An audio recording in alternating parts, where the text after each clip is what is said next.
प्रश्न है आपका कि इंडिया में रहने वाले लोग बहुत हार्ड वर्किंग करते हैं, उसके बावजूद सफ़र बहुत करते हैं, पूजा पाठ भी बहुत करते हैं, धर्म ध्यान जब तब भी बहुत करते हैं, फिर भी इतना कष्ट उठाते हैं।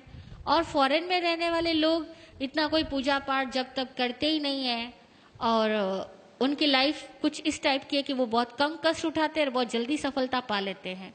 उसका क्या कारण है? यही आपका प्रश्न है ना। उसका क्या कारण है? तो यहाँ there are so many reasons, बहुत सारे कारण हैं।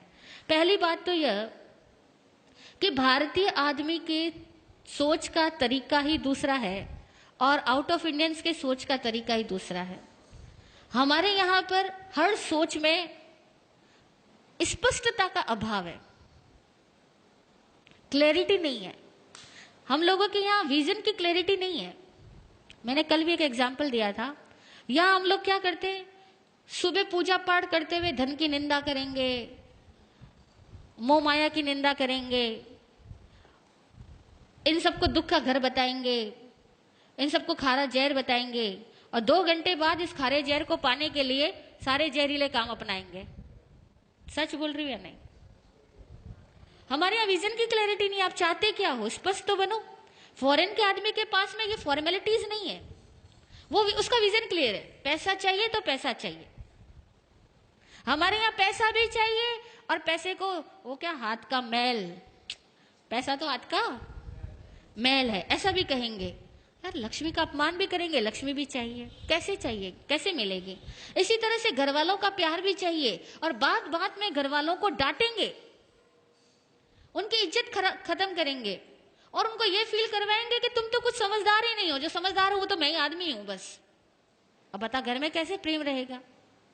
हमारे यहाँ बड़ी औपचारिकताएं हैं, बिना रिस्पेक्ट दिए हम कुछ पाना चाहते हैं। और दूसरी बात, हमारे यहाँ बेईमानियां बहुत है। फॉरेन के आदमी में स्पष्टता तो है ही, ईमानदारी भी बहुत है। हमारे यहाँ तो विश्वास ही गलत है। हर आदमी सोचता है झूठ बोले बिना पैसा हो नहीं सकता, टैक्स तो चुराना ही पड़ेगा, भाई भाई में झगड़े तो होंगे, मतलब हम लोग मान के चलते और अपने गलत विश्वासों के तहत जिंदगी जीते हैं। हमें एक्चुअल में कहे ना तो धार्मिक लोगों को भी जीने का सही सलीका नहीं आता। और दूसरी बात, ये धर्म करते किस लिए हैं? ईमानदारी से पूछना, धर्म किस लिए करते हैं? मोक्ष वोक्ष की तो सारी बातें हैं। हर आदमी, कोई किसी को मोक्ष नहीं चाहिए। और वो धर्म भी किस लिए करता है? धर्म भीरू होने की वजह से धर्म करता है। हम लोग धर्म क्यों करते हैं पता? धर्म भीरू है, धर्म से डरते हैं, पाप बनने से डरते हैं, नरक से डरते हैं, भगवान से डरते हैं, इसलिए तो धर्म करते हैं। हम कौन सा धर्म समझ के करते हैं? वो लोग थोड़ा भी करेंगे या नहीं भी करेंगे, कम से कम जीने का विज्ञान समझते हैं कि लाइफ कैसे मूव करती है, उसका साइंस समझते हैं, फिर जिंदगी को जीते और खुल के जीते हैं। हमारे यहाँ तो हर चीज औपचारिक है। भूख लगी होगी ना, तब भी कोई कह भी देना कि खाना खा लो तो कहेंगे नहीं नहीं पेट भरा हुआ, अभी घर से खा के आया। हाँ, नहीं बोलते? किसी के घर चले जाओ आप लोग और सामने वाला बोले कि खाना खा लो और आपको भूख भी लगी है, तभी कहोगे नहीं नहीं जी भूख बिल्कुल नहीं, अरे भाभी जी कष्ट मत करो, मैं तो घर से खा करके आया हूं। और सपोज वो दोबारा तिबारा कहेगा ना तो खा लोगे। खाओगे या नहीं खाओगे? कहने का मतलब यह हुआ कि हमारे यहाँ पर धर्म के नाम पर भी डर चलता है, रिश्वतखोरी चलती है, क्योंकि हम तो भगवान को साफ साफ रिश्वत देके आते हैं। देते या नहीं देते? मंदिरों में जाते हैं, साफ रिश्वत देते हैं, भगवान मेरा ये काम कर देना, मैं ये चढ़ा दूंगा। और पहले चढ़ा करके बाद में चढ़ाने का वायदा करके भगवान से अपने इच्छाओं की पूर्ति चाहते हैं। बड़े अवैज्ञानिक तरीके से हम लोग भक्ति करते हैं, अवैज्ञानिक तरीकों से धार्मिक क्रियाएं करते हैं, क्योंकि धर्म को हम समझने की कोशिश भी तो नहीं करते, खाली हम रिवाजों को फॉलो करते हैं, लकीर के फकीर बने हुए हैं। तो धार्मिक होने से, पूजा पाठ जब तब करने से कुछ नहीं होता। और अक्सर देखा जाए तो ज्यादा जाप वही करता है जो ज्यादा डरपोक होता है, ज्यादा लालची होता है, जिसको लगता है जितना ज्यादा जाप करूंगा मेरा धन उतना ही ज्यादा बढ़ेगा, मेरी सुरक्षा उतनी ज्यादा बढ़ेगी। अक्सर लोग इसी वजह से जब तब ज्यादा करते हैं और इसलिए करते हैं कि थोड़ा भगवान खुश रहेगा तो मैं जितने पाप कर रहा हूं ना उसका फल मुझे कम देगा। हकीकत है, हम इंडियंस लोगों की सोच ही बड़ी अजीबोगरीब है। इसीलिए हम लोगों का जब तब सब देखा जाए ना तो बड़ा स्किन डीप भी नहीं होता। जरा सा कुछ घटना चेंज होगी ना, सब छूट जाने वाला है। कुछ घर में एक प्रतिकूलता हो गई तो कहोगे हे भगवान, हे कन्हैया, तेरे से तो मेरा विश्वास ही हट गया, तू मेरा कुछ भला नहीं करता। हम भगवान को भी सीधा तिरस्कृत करके आ जाएंगे, तूने मेरा क्या किया, मैंने इतने सालों तक तेरी पूजा की, तूने मेरा किया तो किया क्या। हम लोग कहाँ भक्ति करते हैं। भक्ति कोई हृदय की होती है। भक्ति ज्ञान से आए, भक्ति प्रेम से आए तो ये सवाल ही नहीं पैदा होगा। और दूसरी बात, इंडियंस लोग सफर इसलिए करते हैं क्योंकि यहाँ बहुत बड़ा तंत्र खराब है। केवल एक आध आदमी खराब नहीं है, पूरा सर्कल ही डिस्टर्ब है, पूरी व्यवस्थाएं खराब है, व्यवस्थाएं विकृत है, एक तंत्र खराब है। जब पूरा तंत्र खराब होता है ना, तो एक सही, जैसे समझो एक बगीचे के अंदर बहुत ज्यादा प्रदूषण हो, गंदगी इकट्ठी हो, और वहां पे आप गुलाब के पौधे लगाओ, तो बेचारे गुलाब के पौधे अगर 100 लगाए हो तो 90 तो वैसे ही सूख जाने।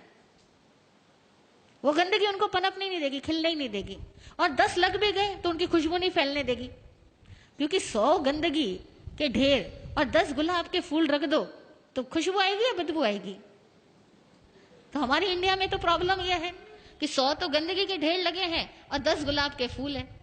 वो सच्चे धार्मिक कह दो या सही समझदार लोग कह दो, वो 100 में से 10 लोग मिल जाए तो बड़ी बात है। बाकी के सारे लोग केवल एक भेड़ चाल में अपनी जिंदगी पूरी करते हैं। इसीलिए इस इंडिया में तंत्र बिगड़ा हुआ होने की वजह से बहुत चीजें बिगड़ी हुई है। दूसरी बात, इंडिया के लोग ऑनेस्ट नहीं है। जितनी समझदारी की बातें हम जानते हैं ना, उसको फॉलो नहीं करते। आपने कितनी बार सुना सफाई रखनी, यत्न से काम करना, लेकिन अभी यहां भी खाना होगा ना तो भी लोग सफाई नहीं रखेंगे, यत्न से काम नहीं करेंगे।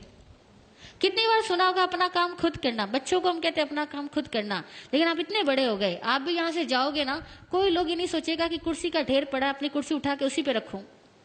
हर आदमी कुर्सी छोड़ के ही जाएगा। और मैं इतनी बार यहाँ कह चुकी हूं, लेकिन मैं रोज देख रही हूं कि यहाँ कोई 1 या 2 आदमी मुश्किल से होता है जो अपनी कुर्सी व्यवस्थित रख के जाता है, बाकी सब ऐसे ही छोड़ के जाते हैं। We are not honest. यहाँ लिखा हुआ जूते वहां खोलना, ये हर बार बाहर बैठे हुए आदमी को कहना पड़ता है कि जूते वहां खोलो, आंटी जी यहाँ मत खोलो। क्यों? मतलब छोटी मोटी बातें भी, मैनर्स की बातें भी हमारे पास में नहीं है, क्योंकि हम सारे लोग स्वच्छंदी है।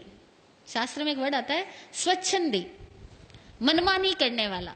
हम सारे लोग इस तरह के हैं। हम सब अपनी मनमानी से जीना चाहते हैं। हमें डिसिप्लिन पसंद नहीं है, और कोई दूसरा हमें डिसिप्लिन में रहने को कह दे, उस आदमी से तो मुंह चिढ़ा लेते हैं।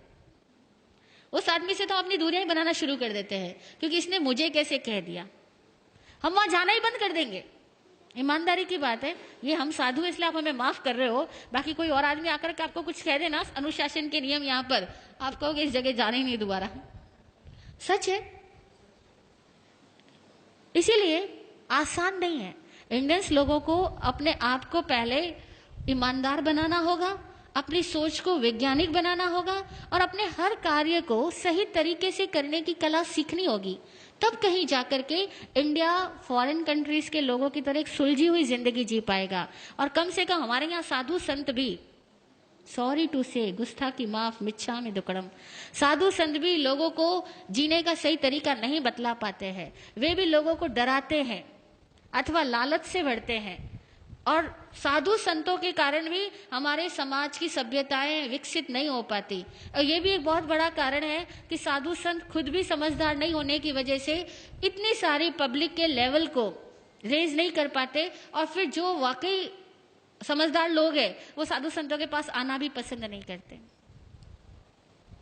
नहीं पसंद करते, उसका कारण साधु संत स्वयं है।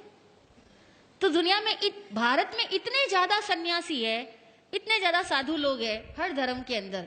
हिंदुओं में भी हजारों भरे पड़े हैं, जैनियों में भी भरे पड़े हैं, इतने साधु है। लेकिन वो सारे साधु ईमानदारी से अगर साधु होते तो भारत का कुछ और नक्शा होता। लेकिन हम लोग ईमानदार साधु नहीं और ईमानदार समणोपासक नहीं, अब दोनों में ही कमियां हैं। तो भैया ऑल ओवर कहते हैं आप जैसा बाप वैसा बेटा, तो करे क्या, है ना। ओके, जय हो। हाँ बोलिए सुनीता जी।